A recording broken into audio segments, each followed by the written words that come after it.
Krishna Hare Hare Hare Rama Hare Rama Rama Rama Hare Hare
Shri Jagannath Baldev Subhadra महाराज की जय।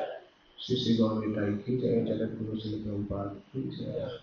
ओम अज्ञानतिमिरान्धस्य ज्ञानाञ्जनशलाकया चक्षुरुन्मीलितं येन तस्मै श्रीगुरुवे नमः।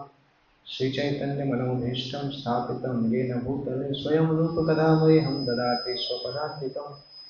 वन्देऽहं श्रीगुरुं श्रीयुतपदकमलं श्रीगुरुन् वैष्णवांश्च श्रीरूपं साग्रजातं सहगण रघुनाथान्वितं तं सजीवं साद्वैतं सावधूतं परिजनसहितं कृष्णचैतन्यदेवं श्रीराधा कृष्णपादान् सहगण ललिता श्रीविशाखान्वितं च नमो विष्णुपादाय कृष्णपृष्ठाय भूतले श्रीमते भक्तिवेदांत स्वामिनिति नामिने। नमस्ते सारस्वती देवी गौरवाणी प्रचारिणे निर्विशेष शून्यवादी पाश्चात्य देशतारिणे। जय श्री कृष्ण चैतन्य प्रभु नित्यानंद श्री अद्वैत गदाधर श्रीवासदि गौर भक्तवृंद। हरे कृष्णा कृष्ण कृष्ण हरे हरे हरे राम राम राम हरे हरे।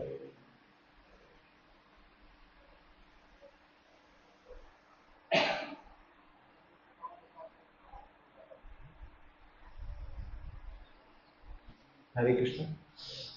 तो आपकी जगन्नाथ रथ यात्रा के दिन में यहाँ पे आया था। 5 जुलाई था, 4 जुलाई था आपकी रथ यात्रा। 5 जुलाई को थी ना। 5 जुलाई को सुबह में यहाँ पे आया था। 27 जून को मंदिर की रथ यात्रा थी। वो 4 महीने निकल गए। जुलाई, अगस्त, सितंबर, अक्टूबर, नवंबर, 5वां महीना चल गया। ओके, तो 500 साल पहले, 500 से कुछ साल पहले जब चैतन्य महाप्रभु आए यहाँ पर भारतवर्ष में, तो चैतन्य महाप्रभु अपने साथ साथ एक पूरा आध्यात्मिक संसार साथ में लेके आए, जिस आध्यात्मिक संसार में उनके भक्त भी थे और हर भक्त अलग अलग वस्तु में एक्सपर्ट थे, जिनके द्वारा चैतन्य महाप्रभु ने धर्म के अलग अलग स्तंभों को स्थापित किया, भागवत धर्म के स्तंभों को। जैसे हरिदास ठाकुर के द्वारा महाप्रभु ने भगवान के नाम की महिमा को स्थापित किया, और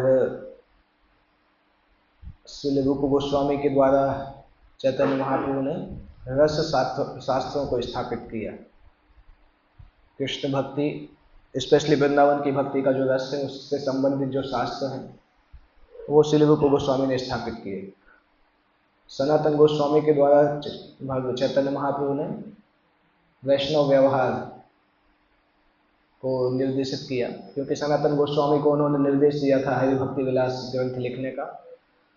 और हालांकि वो ग्रंथ सनातन गोस्वामी के जाने के बाद गोपाल भट्ट गोस्वामी के द्वारा पब्लिश किया गया, परंतु उसमें मेन कंट्रीब्यूशन सनातन गोस्वामी का था। तो चैतन्य महाप्रभु के पर्सनल डायरेक्शन में सनातन गोस्वामी ने वैष्णव के व्यवहार के बारे में हरि भक्ति विलास में लिखा। और हरि भक्ति विलास के अलावा श्री रूप गोस्वामी ने भक्ति रसामृत सिंधु में भी वैष्णव व्यवहार के बारे में बहुत कुछ वर्णन किया। हरि भक्ति विलास इतना ज्यादा वास्ट ग्रंथ है कि प्रभुपाद जी से एक बार जब उनके शिष्यों ने पूछा था, एक शिष्य ने पूछा था कि प्रभुपाद जी हम हरि भक्ति विलास को पढ़ सकते हैं क्या? तो प्रभुपाद ने उत्तर दिया था, आप उसको पढ़ोगे परंतु पढ़ने के बाद बेहोश हो जाओगे, इतना सारा दिया हुआ है, वो आपको लगेगा कि आप कुछ कर ही नहीं रहे हो, इसलिए मैं जितना बता रहा हूँ उतना पढ़ लो तो अच्छा है।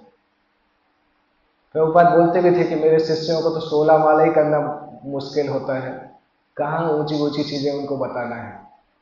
इसलिए प्रभुपाद जनरली बोलते थे कि जो मैं बोल रहा हूँ उतना कर लो तो बहुत बड़ी बात है तुम लोगों के लिए। तो प्रभुपाद जी ने हरि भक्ति विलास, भक्ति रसामृत सिंधु और इन सब ग्रंथों से लेके विशेष रूप से अपने तात्पर्यों में वैष्णव गुणों के बारे में, वैष्णव व्यवहारों के बारे में बहुत डिटेल में लिखा है। इनफैक्ट भगवान भी बहुत डिटेल में लिखते हैं। भगवत गीता में एक पूरा सेक्शन है जहाँ पे भगवान बताते हैं कि जिस भक्त के अंदर ऐसा गुण होता है वो मुझे प्रिय होता है। कौन सा सेक्शन है, किसी को याद है? 12वें अध्याय का 13 श्लोक से लेकर 20 श्लोक तक भगवान ऐसे भक्त के गुण बताते हैं जो उनको बहुत प्रिय है। 16वें अध्याय में शुरू के 4 श्लोकों में, 3, 4, 5 श्लोकों में भगवान दैवीय गुण बताते हैं। उसके बाद अगले श्लोक में दानवीय, आसुरी गुण बताते हैं। कभी कभी एक बार एक भक्त ने मुझे प्रश्न किया था कि केवल 5 ही श्लोक दैवीय गुण के लिए बताया गया, 25 श्लोक आसुरी गुण के लिए क्यों बताए? तो मैंने बोला दैवीय गुण क्योंकि कलयुग के लोगों को समझ में नहीं आता है, आसुरी गुण देख के उनको लगता है कि मेरे बारे में बात हो रही है, इसलिए भगवान ने आसुरी गुणों को ज्यादा फोकस किया। साथ साथ दैवीय गुणों को भगवान पहले बता भी चुके थे गीता में, इसलिए उस अध्याय में 16वें अध्याय में कितने 24 श्लोक है ना, 5 श्लोकों में दैवीय गुण है, 19 श्लोकों में 17 श्लोकों में आसुरी गुण है, लास्ट के 2 श्लोकों में शास्त्र के पालन करने के बारे में बताया गया। तो श्रील प्रभुपाद ने वैष्णव व्यवहार का जो सार है वो अपने ग्रंथों में प्रदर्शित किया।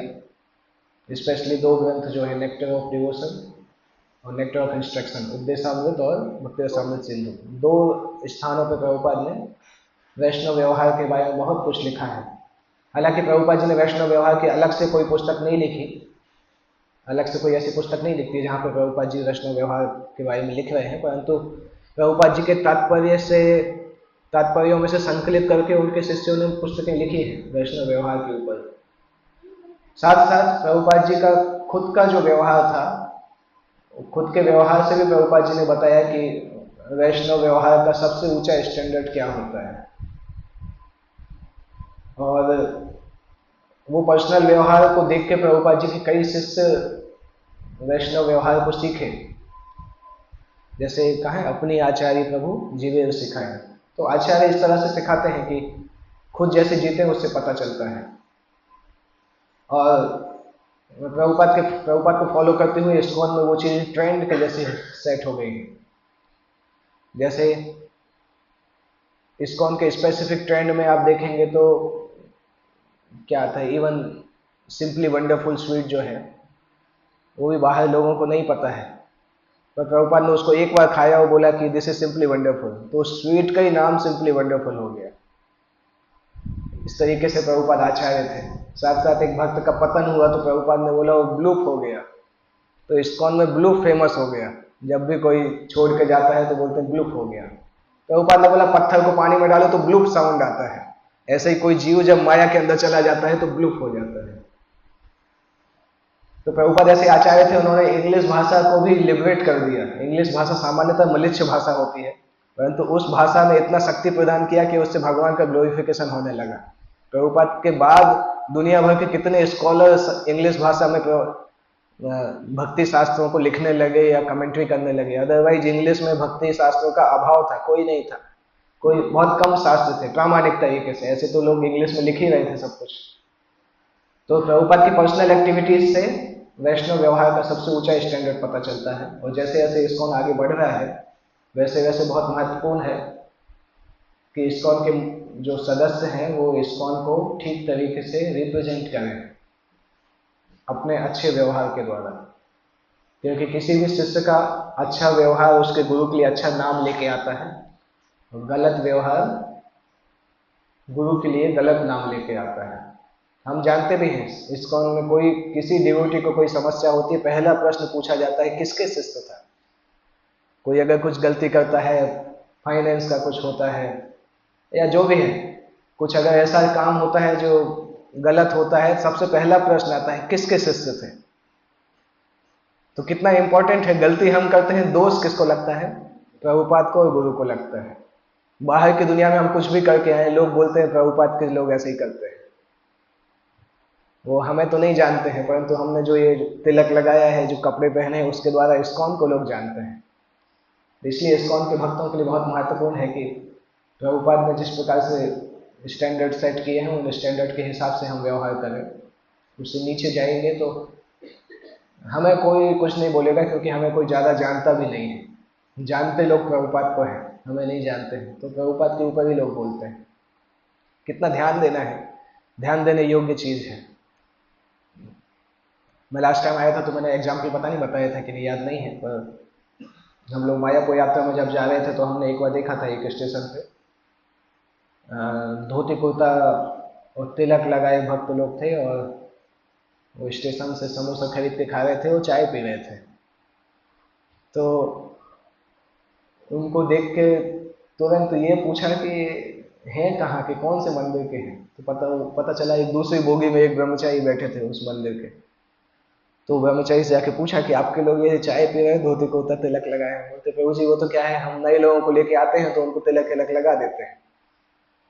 तो मैं उनको बोला कि अगर नए लोगों को लेके आते हो तो तिलक और धोती कुर्ता क्यों पहनाते हो? अगर पहनाते हो तो ये भी ध्यान देना चाहिए कि वो वही काम करें जो इस्कॉन के भक्त करते हैं। अगर तिलक धोती कुर्ता पहन के कोई चाय पीता दिख जाएगा रेलवे स्टेशन पे तो हमें क्या लगेगा, ये सब दुनिया भर को बोलते हैं चाय नहीं पीना है और खुद ही धोती कुर्ता पहन के पीते हैं। कितना गलत इंप्रेशन जाता है।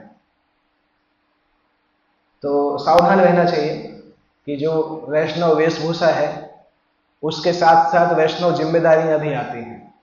केवल वेशभूषा नहीं होती, वेशभूषा के साथ साथ जिम्मेदारियां भी आती हैं, वो ध्यान रखना चाहिए। सामान्यतः बद्ध जीव का लक्षण होता है कि कोई जब फैसिलिटी मिलती है तो फैसिलिटी को इंजॉय करने में अच्छा लगता है, परंतु हर फैसिलिटी के साथ साथ कोई ना कोई जिम्मेदारी भी आती है। तो सामान्यतः कलयुग में लक्षण होता है फैसिलिटी को एंजॉय करना, जिम्मेदारी से दूर भागना। हर जगह ये देखा जाता है।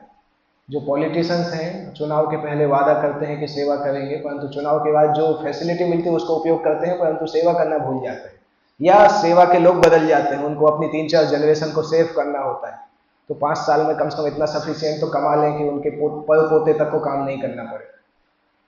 तो जनता की सेवा करने के बजाय घर की सेवा करने में लग जाते हैं।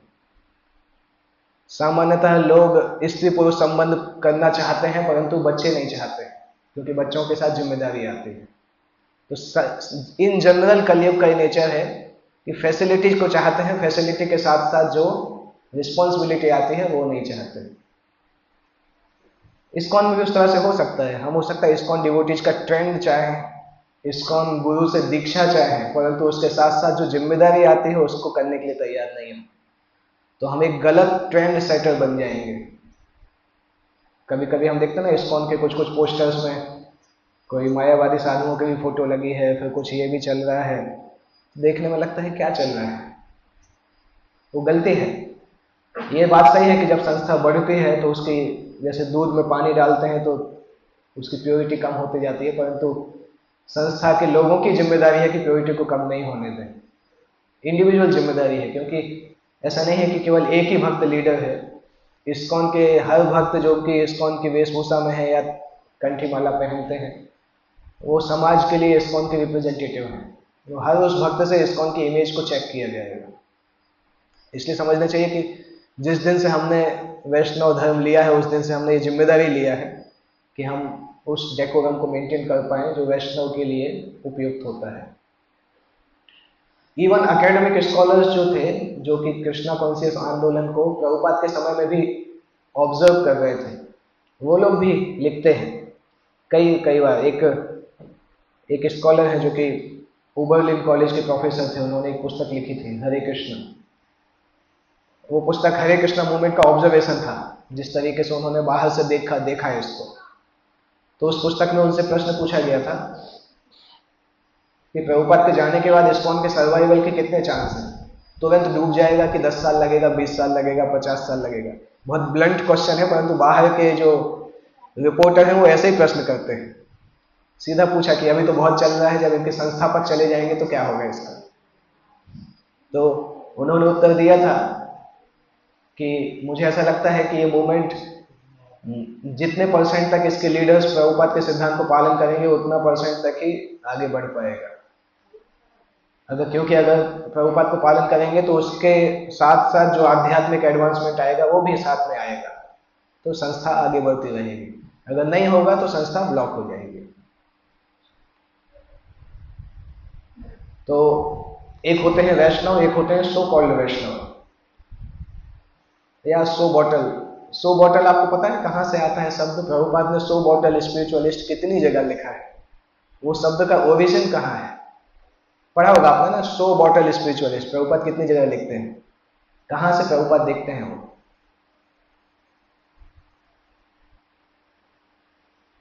प्रभुपाद के समय में बंगाल में बहुत फेमस था, अभी तो पूरे इंडिया में है। आप कभी कई दुकानों में जाओगे तो आप देखते हैं कि ग्लास की बड़ी बड़ी बोतल होती है, उसमें कलर डाल के पानी भर के रखा जाता है लोगों को आकर्षित करने के लिए।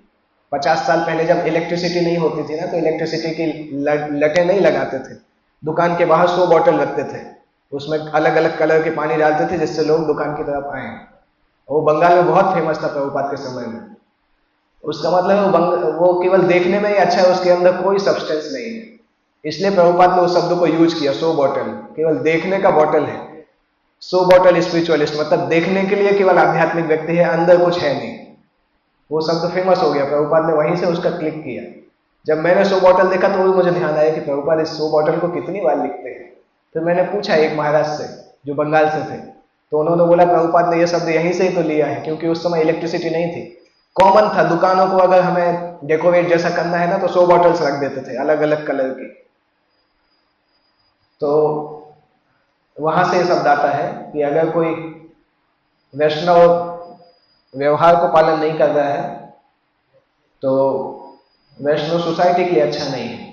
चैतन्य चरितामृत में आता है कि जैसे शुद्ध वैष्णव के व्यवहार से भक्ति के सिद्धांत या धर्म के सिद्धांत स्थापित होते हैं, उसी तरह से कोई व्यक्ति अगर अपने आप को वैष्णव बोलता है, उसके गलत व्यवहार से धर्म के सिद्धांत खत्म भी होते हैं। कहां पे आता है चैतन्य चरितामृत? धर्म संस्थापन हेतु साधु व्यवहार। माधवेंद्रपुरी के बारे में वो वर्णन आता है। जब चैतन्य महाप्रभु वृंदावन जाते हैं तो वृंदावन में वो सनोदिया ब्राह्मण से मिलते हैं, और जब वो देखते हैं कि माधवेंद्रपुरी ने भी उनके घर पे प्रसाद लिया था, तो बोलते हैं अगर माधवेंद्रपुरी ने लिया था तो मैं भी आपके घर पे प्रसाद लूंगा, क्योंकि धर्म के चलेगा, इतना आसान नहीं पड़ता। चैतन्य महाप्रभु बोलते हैं धर्म की स्थापना के लिए साधु का व्यवहार होता है, साधु के व्यवहार से धर्म स्थापना होता है। अगर कोई शुद्ध साधु है, अगर वो साधु बनने का नाटक कर रहा है तो हो सकता है उसके व्यवहार से अधर्म भी फैलने लगे। कोई ऐसा उदाहरण आपको शास्त्रों में याद है जहां पे कोई ने साधु के जैसा ड्रेस पहना है परंतु काम साधु के जैसा नहीं किया, उस कारण से अधर्म फैलने लगा? कोई उदाहरण? चारवाक मुनि, उन्होंने अधर्म की शिक्षाएं दी, परंतु प्रभुपाद एक जगह बोलते हैं कि चारवाक मुनि उस समय साधु थे, मतलब ऐसा नहीं था कि बहुत कुछ पाप करते थे, परंतु उनकी शिक्षाएं इस तरह से हैं वैदिक साधु। चारवाक मुनि मतलब मटेरियलिस्ट व्यक्ति नहीं है, वो वैदिक साधु थे, परंतु साधुओं की एक ऐसी कैटेगरी थी जिसमें उन्होंने ये शिक्षा दी। भागवतम में एक उदाहरण आता है जब पृथु महाराज के यज्ञ हो रहा है और इंद्र अलग अलग ड्रेस, सन्यासियों की ड्रेस पहन के घोड़ा चुरा के लेके जाते हैं। फिर पृथु महाराज का बेटा क्या विजिताश्व, वापस लेके आता है, फिर चुरा के ले जाते हैं। और प्रभुपाद जी वहां लिखते हैं कि इंद्र ने जितनी ड्रेस पहनी उतने अपसंप्रदाय पैदा हुए। जितने अलग अलग तरीके से उसने ड्रेस पहन के घोड़ों को चुराया, उनसे अलग अलग अपसंप्रदाय पैदा हुए। और इंद्र मान नहीं रहे थे, और ब्रह्मा जी आके पृथु महाराज को ही मनाते हैं कि आप यज्ञ क्यों कर रहे हो। हम अगर होते तो बोलते ब्रह्मा जी आपको पता नहीं किसने गलती की, हमें क्यों बोल रहे हो, उसको बोलो जिसने गलती की हो। क्योंकि पृथु महाराज की थोड़ी कोई गलती थी। मान लो आपको यहां से गोत्री रोड मंदिर में भेजा, आप कौन सा है वो, हरिनगर 4 रास्ते पे खड़े हैं, और प्रभु जी फोन करें कि अभी वापस आ जाओ, मंदिर जाने की जरूरत नहीं, तो थोड़ा गुस्सा आएगा ना कि पास तक भेजा, अभी तो 100 मीटर भी नहीं बचे, वो वापस बुला रहे। तो पृथु महाराज 99 यज्ञ कर चुके हैं, 100वां भी खत्म होने वाला है, और उनके सीनियर आके उनको ही बोल रहे हैं कि तुम रुक जाओ। तो नेचुरल था बोलना कि ये इंद्र को समझाओ, हमें क्या समझा रहे हो, हमें इतनी बड़ी बड़ी बातें हमें मत बोलो, इंद्र को समझाना चाहिए, उसकी गलती है। परंतु पृथु महाराज ने ऐसा बोला नहीं, एक बार में स्वीकार कर लिया। क्योंकि उनके बोलने का ये मतलब था कि कभी कभी 2 भाइयों में लड़ाई होती है, एक छोटा भाई एक बड़ा भाई। छोटा भाई बोलता है मुझे साइकिल चाहिए, तो मम्मी पापा आके बड़े भाई को ही बोलते हैं, अरे तो वो छोटा है, दे दो उसको, तुम्हें दूसरा दे देंगे, तुम क्यों परेशान होते हो। तो ऐसे ही विष्णु जी और ब्रह्मा जी आके समझाते हैं पृथु महाराज को, तुम तो शुद्ध भक्त हो, तुम चाहे 99 यज्ञ करो, चाहे 100 यज्ञ करो, परंतु वो मारा जा रहा है 100 यज्ञ करने से, तो मत करो 100 यज्ञ, तुम्हें क्या जरूरत है करने की, इस तरह से। और उन्होंने इंद्र को नहीं समझाया, क्योंकि इंद्र समझने की हालत में ही नहीं था। तो सामान्यतः क्या होता है, जब यज्ञ पूरा होता है तो भगवान विष्णु आते हैं, पर सृष्टि में केवल एक ही ऐसा यज्ञ था जब यज्ञ को कैंसिल किया और भगवान विष्णु आ गए। सामान्यतः विष्णु यज्ञ पूरा होने के बाद, पूर्णाहुति होने के बाद भगवान विष्णु दर्शन देते हैं, परंतु यहाँ पे यज्ञ को कैंसिल कर दिया तो भगवान विष्णु आ गए, तो आके बोलते हैं बहुत अच्छा किया यज्ञ कैंसिल कर दिया। और पृथु महाराज को उसके कारण ये भी काम होता है कि पृथु महाराज की मैच्योरिटी के कारण बाद में इंद्र भी अपनी गलती मान लेता है। इंद्र को भी रियलाइज होता है कि हाँ गलती हुई, आके माफी मांगता है, विष्णु जी के साथ आके माफी मांगता है, पृथु महाराज गले लगते हैं। तो हम समझ सकते हैं पृथु महाराज का व्यवहार कितना ऊंचा होगा।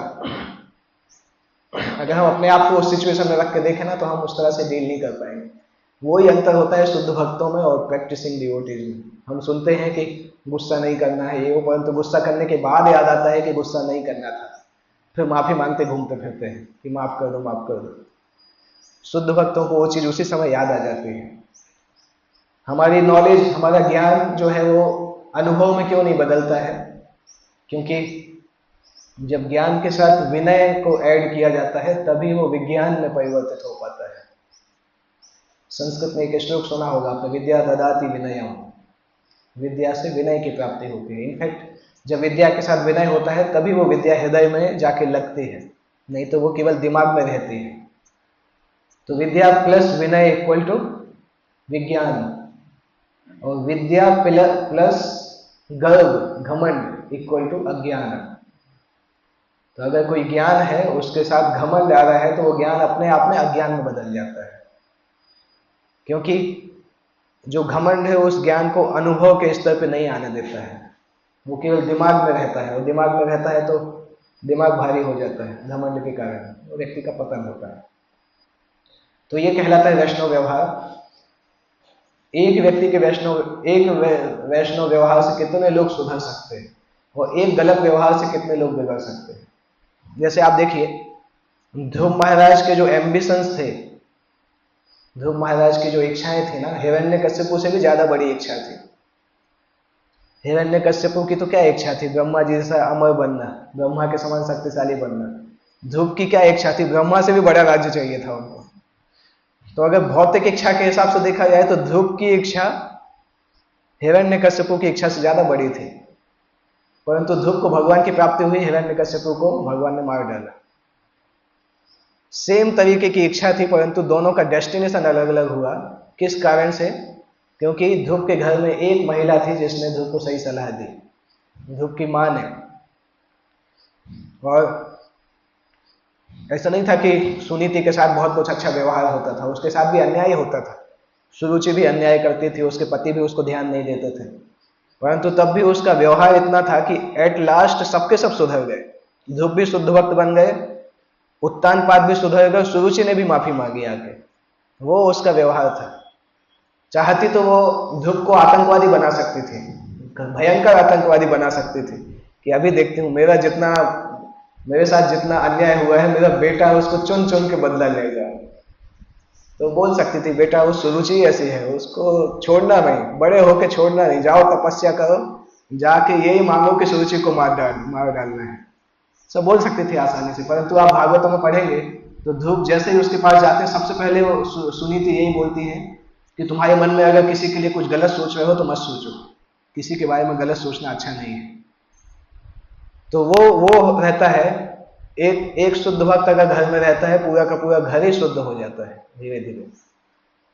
इसलिए हमें क्या करना है, बड़ौदा के हर घर में केवल एक अच्छा भक्त बनाना है, बाकी मेंबर्स की जिम्मेदारी वही व्यक्ति ले लेगा। हमारा टारगेट ये होना चाहिए कि घर के अंदर घुस के अपना एक एजेंट को डाल दे वहां पर। जैसे असुर साम्राज्य में एक ही एजेंट को डाला गया था, प्रहलाद को, उसने पूरे असुर साम्राज्य को ही शुद्ध कर दिया। इसी तरह से बड़ौदा के घर में एक एक व्यक्ति को आप डाल दीजिए, वो चाहे घर की महिला हो, घर का बच्चा हो, पिता हो, दादा हो, उसको डाल दीजिए, बाकी अंदर का काम वो कर देगा। वो पॉकेट टाइम बम जैसा होता है, जब टाइम आएगा तो फटेगा और सब लोग भक्त बन जाएंगे। तो वो हमें करना चाहिए, क्योंकि एक एक भक्त के व्यवहार से बहुत बड़े बड़े चेंज हो सकते हैं। कई बार जैसे गलत व्यवहार कैसे होते हैं, अगर हम इल बिहेवियर की बात करें तो इल बिहेवियर में क्या आता है, एक तो नॉर्मल इल बिहेवियर होता है आध्यात्मिक संस्थाओं में, मनी मिस हैंडलिंग, पैसे को ठीक तरीके से उपयोग नहीं करते हैं, क्योंकि ज्यादातर आध्यात्मिक संस्थाएं डोनेशन पे काम करती हैं। जब भी डोनेशन आता है तो उसके साथ एक समस्या आती है कि जब कभी पैसा बिना मेहनत किए मिल जाता है तो उस पैसे को खर्च करने में भी व्यक्ति को ज्यादा संकोच नहीं लगता है। इसलिए डोनेशन का पैसा कई बार हम यूजलेस तरीके से खर्च कर देते हैं, क्योंकि हमने कमाया नहीं है। आपने देखा होगा ना, घर में छोटे बच्चे जब पैसा खर्च करते हैं, पिताजी बोलते हैं बेटा जब कमाओगे तब समझ में आएगा। डोनेशन के पैसे में यही समस्या है कि वो डोनेशन से आता है ना, तो जो डोनेशन लाता है वो तो मेहनत करता है, परंतु बाकी लोगों को उसका वैल्यू समझ में नहीं आता है। उस कारण से उसकी मिस हैंडलिंग भी होती है, गलत यूसेज होते हैं। तो वो एक गलत व्यवहार है, मनी मिस हैंडलिंग। दूसरा व्यवहार है माताओं के साथ एब्यूज करना, इलिसिट रिलेशनशिप्स, बच्चों से मारना, चाइल्ड एब्यूज, बहुत ज्यादा गुस्सा करना, आध्यात्मिक नियम पालन नहीं करना, और व्यवहार बहुत कड़क व्यवहार मतलब घमंडी व्यवहार रखना, ये सब भक्तों के गलत व्यवहार है। और ऐसे व्यवहार देखे जाते हैं आध्यात्मिक संस्थाओं के अंदर, इसलिए कई बार लोगों को आध्यात्मिक संस्थाओं के लिए रॉन्ग परसेप्शन भी होते हैं। जैसे जब प्रभुपाद जी थे उसी समय देवानंद की एक मूवी आई थी, मूवी का नाम तो याद नहीं, उसका सॉन्ग फेमस था, दम मारो दम सॉन्ग था, पता नहीं कौन सा मूवी था। हाँ, तो उसमें देवानंद ने दिखाया था कि हरे कृष्णा करने वाले लोग वो नशा करते हैं, ये सब चीज करते हैं। प्रभुपाद का एक कन्वर्सेशन है, प्रभुपाद उसमें बोलते हैं हमने देवानंद को क्या बिगाड़ा था कि उसने हमारे ऊपर ये मूवी बना दिया, क्योंकि उस समय 1975 के लगभग का है वो मूवी। और उसके बाद इस्कॉन के भक्तों को ऐसे ही समझते थे कि ये सब हरे कृष्णा करते हैं, अंदर अंदर सब पाप करते रहते हैं। जनरल परसेप्शन था उस समय के इंडियंस का। और वृंदावन में सब अंग्रेज रहते थे, तो वृंदावन मंदिर ही फेमस हो गया था, अंग्रेजों का मंदिर। अभी तक लोग उसको अंग्रेजों का मंदिर बोलते हैं।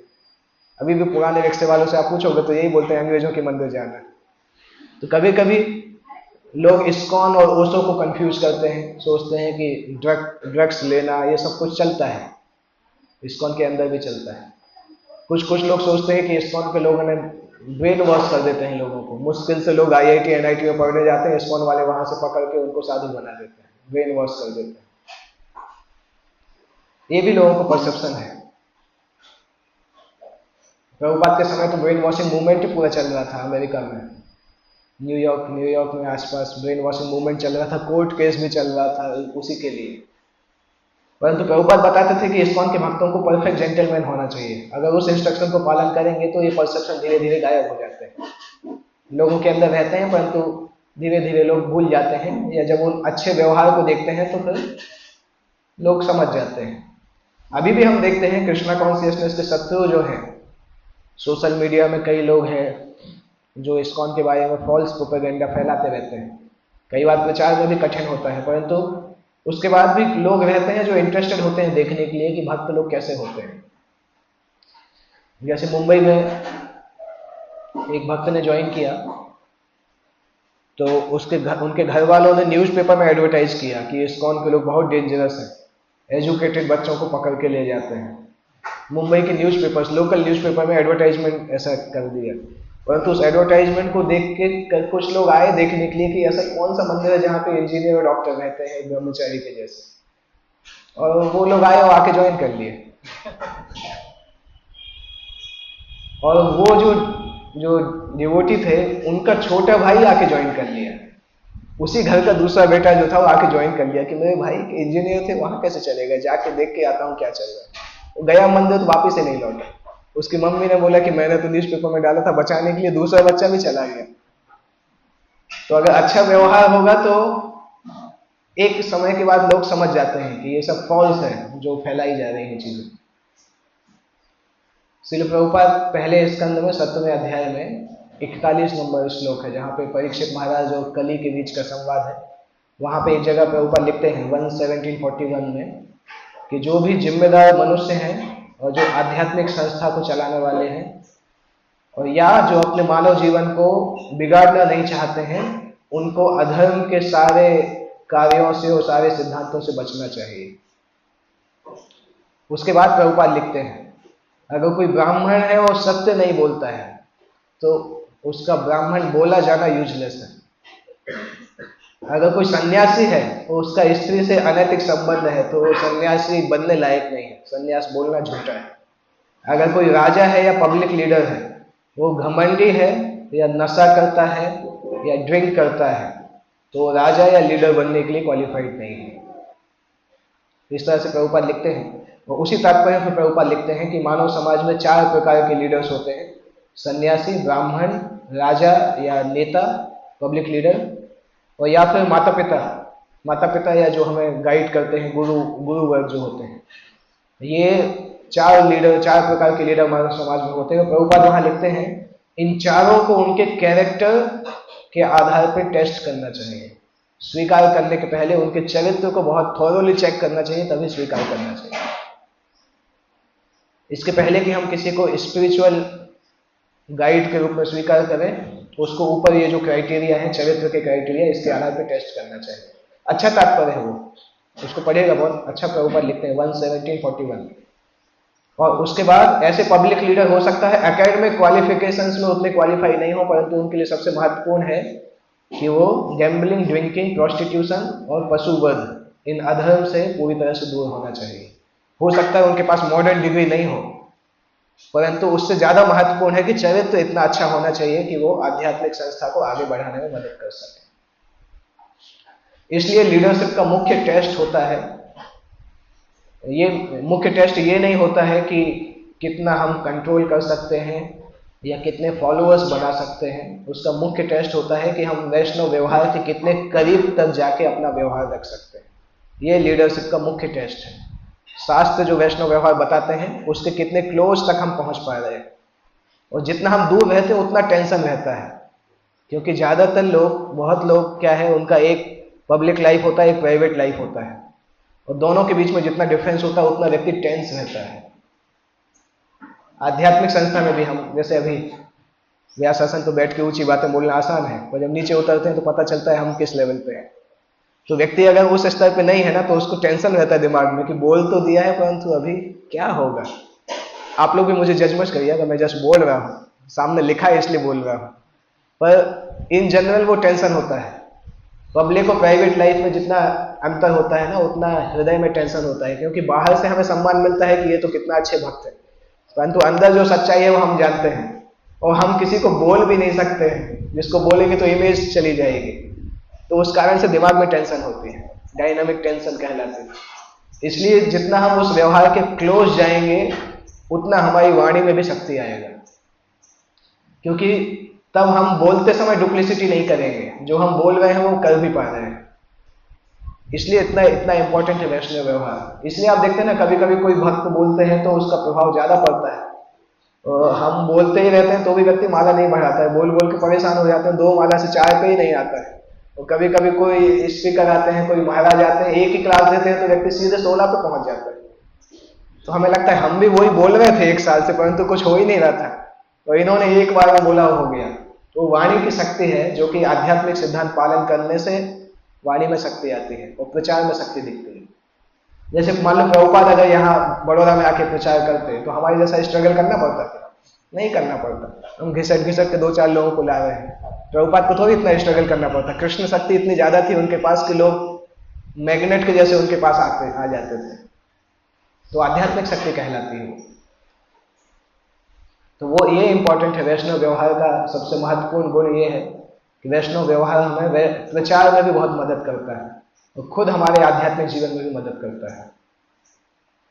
और हिपोक्रिटिकल व्यवहार जो है वो हमारे लिए भी अच्छा नहीं है, संस्था के लिए भी अच्छा नहीं है। जैसे कभी कभी जब रिलीजियनिस्ट लोग मिसबिहेव करते हैं तो कृष्ण भक्ति का प्रचार भी रुकता है। जैसे बेसिक, क्योंकि कृष्ण भक्ति का मुख्य सिद्धांत है कि हमें अथॉरिटी से सुनना चाहिए, प्रामाणिक स्थान से सुनना चाहिए, क्योंकि हम भगवान को अपनी इंद्रियों से नहीं समझ सकते, इसलिए प्रामाणिक लोगों से सुनेंगे तो भगवान को समझ सकते हैं। इसीलिए ये प्रश्न आता है कि जिससे हम सुन रहे हैं वो कितना प्रामाणिक है।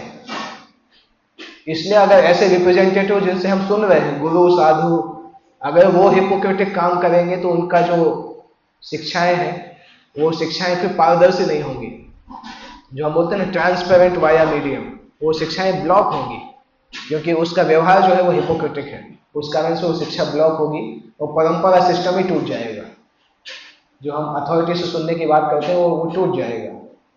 क्योंकि अगर कोई व्यक्ति स्मोक करता है वो कैसे प्रचार कर सकता है कि स्मोकिंग नहीं करना चाहिए? तो जब बोलेगा तो बोल ही नहीं पाएगा, और बोलेंगे तो भी लोग सुनेंगे नहीं। तो लोग जब ऐसा सस्पेक्ट करते हैं कि भगवान के प्रतिनिधि चीट कर रहे हैं, जिन सिद्धांतों को उनको पालन करना चाहिए उसके लिए वो चीट कर रहे हैं, तो फिर उनका सुनने में श्रद्धा खत्म हो जाती है, तो सुनते नहीं है। हमारे केस में भी ऐसा होता है कि जिस भक्त के में हमारी जितनी श्रद्धा है, जब वो बोलता है तो हम ज्यादा सुनते हैं। अगर उस श्रद्धा की कमी है तो बात अंदर नहीं जाती है।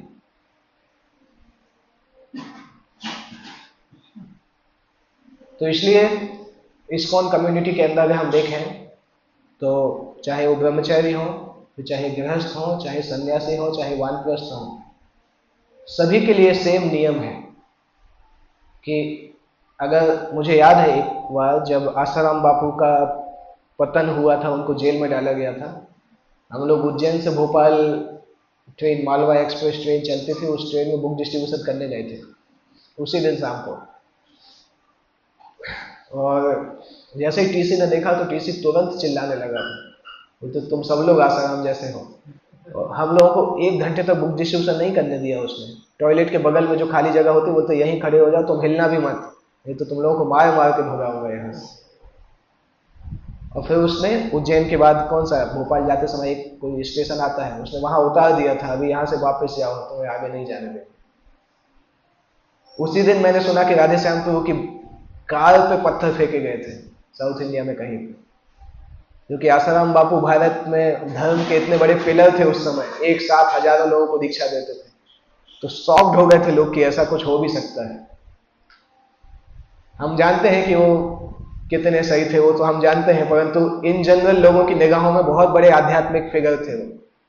और जब ऐसा होता है तो लोग क्या सोचते हैं कि सभी के सभी साधु ऐसे ही हैं। बहुत तो एक ऐसा होने के कारण सबका डैमेज होता है, पूरे सनातन धर्म में सबके लिए डैमेज होता है अगर एक के साथ ऐसा होता है। इसलिए इस्कॉन में अगर एक के साथ एक व्यक्ति भी ऐसा गलत करता है तो जहां जहां तक उसको लोग जानते हैं, चाहे इस्कॉन के अंदर के हो चाहे बाहर के हो, सबका श्रद्धा कम हो जाता है। इसलिए हर व्यक्ति की जिम्मेदारी है, इंडिविजुअल जिम्मेदारी है इन चीजों को मेंटेन करने की। जैसे डिवोटी कम्युनिटी के अंदर मिसबिहेवियर के क्या उदाहरण हो सकते हैं? जैसे ब्रह्मचारी आश्रम में देखें, ब्रह्मचारी आश्रम में मिसबिहेवियर के उदाहरण होते हैं। कभी कभी कोई इमैच्योर ब्रह्मचारी है, वो माता जी के साथ भाग जाते हैं, संबंध रखते हैं, फिर भाग जाते हैं, भगा के ले जाते हैं।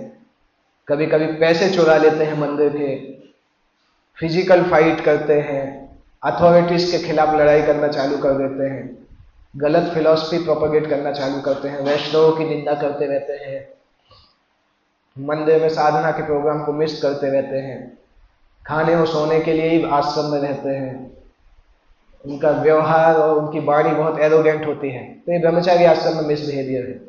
गृहस्थ आश्रम में मिसबिहेवियर क्या होता है? नॉन वैष्णव तरीके से ड्रेस पहनना और बाहर जाना, जिससे कि हम लोगों को आकर्षित कर सकें मटीरियली, वो एक गलत व्यवहार है।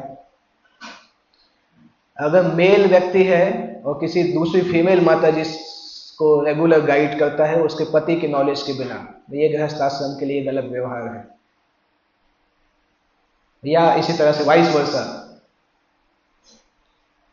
झूठ बोलना, लोगों को गलत डायरेक्शंस देना, और कुछ तो जनरल है वैष्णवों के लिए गलत बोलना, अपनी रेपुटेशन बढ़ाने के लिए दूसरे को नीचा दिखाना, प्रॉमिस ब्रेक करना, एक चीज बोलना, दूसरी चीज करना, बोलने और करने में अंतर होना। तो ये कुछ मिसबिहेवियर है जो डिवोटी कम्युनिटी में हम देखते हैं। तो प्रभुपाद जी लिखते हैं एक जगह पे गिरिराज महाराज से, गिरिराज महाराज को लेटर लिखते हैं 3 सितंबर के लेटर में कि जैसे ही वो हमारे कार्यों को देखेंगे बहुत प्रसन्न होंगे, उनको आने दो, कीर्तन देखने दो, प्रसाद लेने दो और दान करने दो। जब वो भक्तों के अच्छे व्यवहार को देखेंगे तो हमारी संस्था के लिए बहुत अच्छा होगा। इसलिए जो वैष्णव गुण है, इंटेग्रिटी है, शुद्धता, प्योरिटी, ट्रांसपेरेंसी, पारदर्शिता, सरलता, सत्यता, ईमानदारी, व्यवहार में एटिकेट का ध्यान रखना, श्रवण कीर्तन में उत्साह करना, कृष्ण कथा में अपने मन को लगाना, विनम्रता का व्यवहार, ये लोगों के हृदय को बहुत ज्यादा टच करते हैं। इवन लेक्चर से भी लोग उतना टच नहीं होते हैं जितना इन गुणों को देख के टच होते हैं, क्योंकि ये गुण लोग चाहते हैं। जो भी सिंसियर लोग होंगे वो इन गुणों को चाहते हैं, अपने अंदर भी देखना चाहते हैं। और जब वो सामने देखते हैं किसी के अंदर तो उनको लगता है कि हाँ ये व्यक्ति अच्छा है, इसको फॉलो करना चाहिए। तो वो एक लास्टिंग इंप्रेशन होता है, एक लॉन्ग लास्टिंग इंप्रेशन जैसा होता है। साथ साथ एक और चीज होती है कि हम नए लोगों के साथ अच्छा व्यवहार करते हैं, परंतु जब कोई व्यक्ति अंदर आ जाता है, भक्त बन जाता है, तो फिर उसके साथ ठीक व्यवहार नहीं करते। वो भी एक गलत चीज है। जैसे एक व्यक्ति ने कंप्लेंट किया था कि हम 10 साल से इस्कॉन में आते हैं, परंतु मैं लाइफ मेंबर ही बना रहना चाहता हूँ, भक्त बनना नहीं चाहता हूँ। क्योंकि आप लाइफ मेंबर से बहुत अच्छा व्यवहार करते हो, भक्तों से नहीं करते हो, इसलिए भक्त बनना नहीं चाहता। वो भी हमारी गलती है। जब कोई भक्त बन जाता है तो हम सोचते हैं वो तो अंदर का आ गया, अभी इसको क्या देखना है, अभी नए लोगों को देखना चाहिए। तो फिर अंदर वाले ही सोचता है हम भी बाहर थे तो अच्छा था, अंदर आ जाते हैं तो ये लोग परेशान करने लगते हैं। तो वो भी एक अच्छा चीज है कि जिस दिन से उसको भक्ति मिला है उस दिन से उसके मरते तक हमें उसका देखभाल करना है। जिस दिन उसका अंतिम दिन हो तब तक वो वैष्णव सिद्धांत का पालन करता रहे, ये हमारी जिम्मेदारी है। जो उसको भक्ति में लाए उसकी जिम्मेदारी है। केवल 16 माला तक लाने से काम नहीं होगा, उसके मृत्यु के अंतिम दिन तक उसको वैष्णव सिद्धांत पालन कराना ये जिम्मेदारी है, तब हमारा प्रचार सफल होगा। इसलिए आप देखें ना, हमारा कई बार ओपन पाइपलाइन जैसा होता है, ऊपर से भक्त लोग आते हैं, नीचे से लोग चले जाते हैं। इसलिए किसी मंदिर में जाओ नए लोग ही दिखते हैं, जवान लोग ही दिखते हैं, क्योंकि पुराने लोग गायब हो जाते हैं, क्योंकि हम उनको देखभाल नहीं कर पाते हैं और वो उनको दूसरी जगह कहीं मिलता है अच्छा तो चले जाते हैं। तो कितना इंपॉर्टेंट है भक्तों को रिटेन करना। अगर ठीक तरीके से व्यवहार करेंगे तो रिटेन भी अच्छे से कर सकते हैं। कि टाइम हो गया 8:55। किसी को कोई प्रश्न पूछना है, एक प्रश्न पूछ सकते हैं, उसके बाद हम एंड करेंगे। ये टॉपिक तो लंबा टॉपिक है, क्योंकि इस टॉपिक में सिद्धांत भी बहुत सारे हैं आगे। आत्मा का धर्म भगवान की सेवा करना, मेन धर्म वही है, भगवान की सेवा करना।